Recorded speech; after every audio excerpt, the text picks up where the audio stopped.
Hey YouTube, welcome to Slunkerns Lab. Today I have an NU battle on Pokemon Showdown.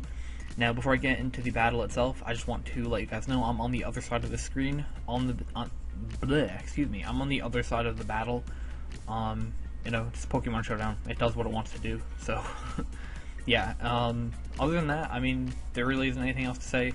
No announcements, no discussions. So, yeah, let's just get right into the battle. So this is one of the best battles that I have actually ever had.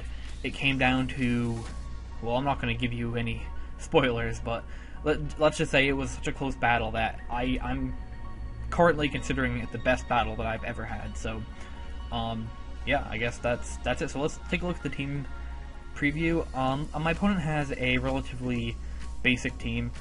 More than likely, he has a physically defensive Almamole, especially defensive Miltank, and the rest of his team is probably offensive.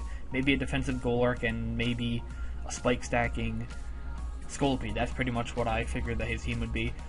As far as my team goes, I basically just a hyper offensive team with a physically defensive Golurk as my only real defensive pivot.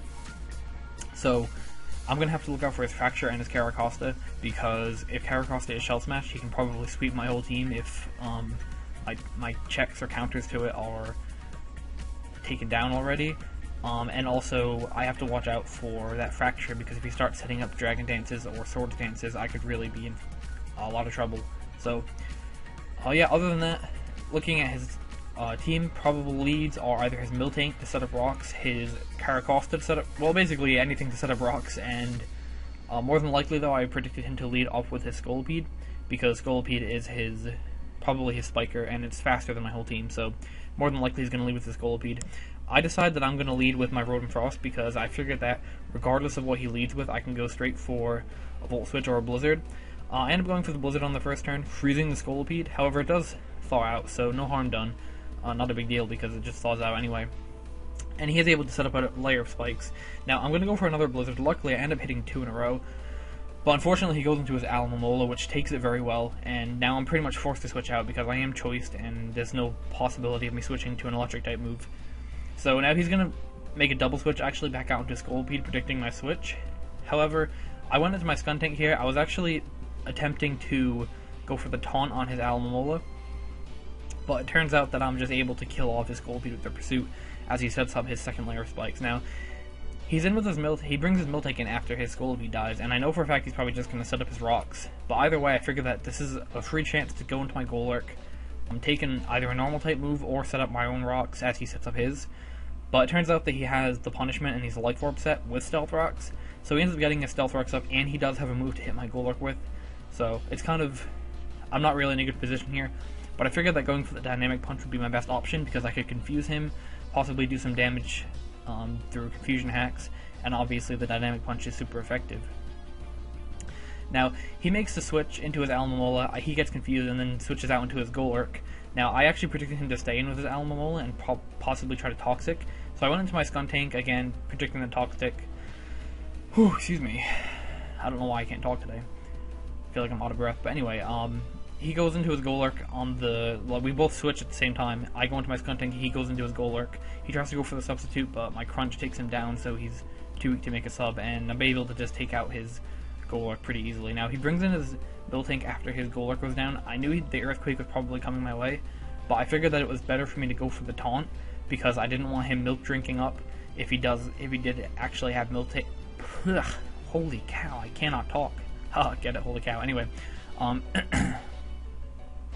didn't want him to go for milk drinks. I figured that it would be my best bet just to taunt him so that he can't heal himself up, and then I can take him out on the next turn. But it turns out that he doesn't even have milk drink, and my Aftermath is able to take him out.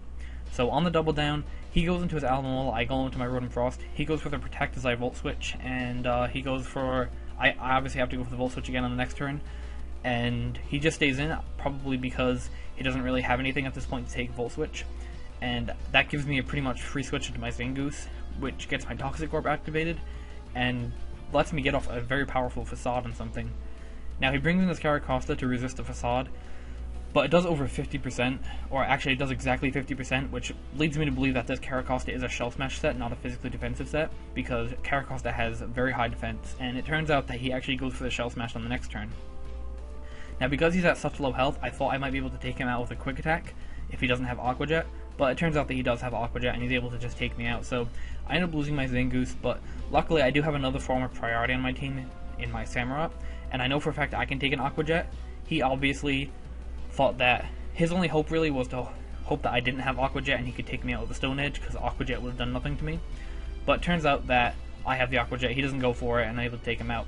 So he switches into his Almol on the next turn, and Almol completely walls physical Samurott, so I know for a fact I can't touch him, so I just switch out to my Golurk, pretty much using Golurk as a death fodder at this point because he has absolutely no use whatsoever, and he can't touch any of his last two remaining Pokemon. Now at this point, I'm just basically waiting for him to kill me, hoping that he might get confused a couple times, hit himself down in confusion, but it turns out he just hits me with a Waterfall and takes out my Golurk, which is what I wanted anyway, so I'm cool with that. Now I'm going to go into my Rotom Frost. I'm going to go straight for the Thunderbolt. I was actually hoping that he would get confused as he went for the Protect, because I knew he would go for the Protect, but it turns out that he snaps out of confusion, goes for the Protect, gets, I go for the Thunderbolt. It almost takes him out, but he survives slightly, which leads me to believe that he might have had some specially defensive investment, I'm not really sure.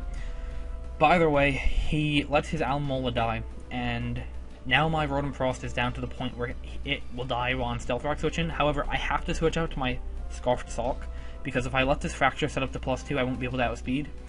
But it turns out it doesn't matter anyway, because his Fracture is actually an Eviolite set, so now he's faster than my whole team. The only thing that I have left is, the only hope that I have left is that my Samurott will be able to kill with an Aqua Jet. And Samurott, Aqua Jet is resisted, and Fracture has Eviolite, and I don't think that it's going to kill, but it turns out I'm in Torrent range. With the Torrent boost and the Life Orb boost, I'm actually able to take out the Fracture with the Aqua Jet. So I'll put the calc up on the screen, and you guys can see how close this match really was. What it really came down to was the fact that the reality of the situation is he actually lost because he got a second layer of spikes up, because if he hadn't got that layer up, I wouldn't have been able to kill him with the Aqua Jet, because the Torrent boost from my Samurott wouldn't have been kicked in. So he actually ended up losing because of the layer of spikes that he put up, so kind of ironic, but you know, it was a really good match. I think this is probably one of the closest matches I've ever had, and yeah, I guess that's pretty much it. Thank you for watching. I hope you enjoyed. Feel free to click that like button for such an epic battle, and I will see you next time.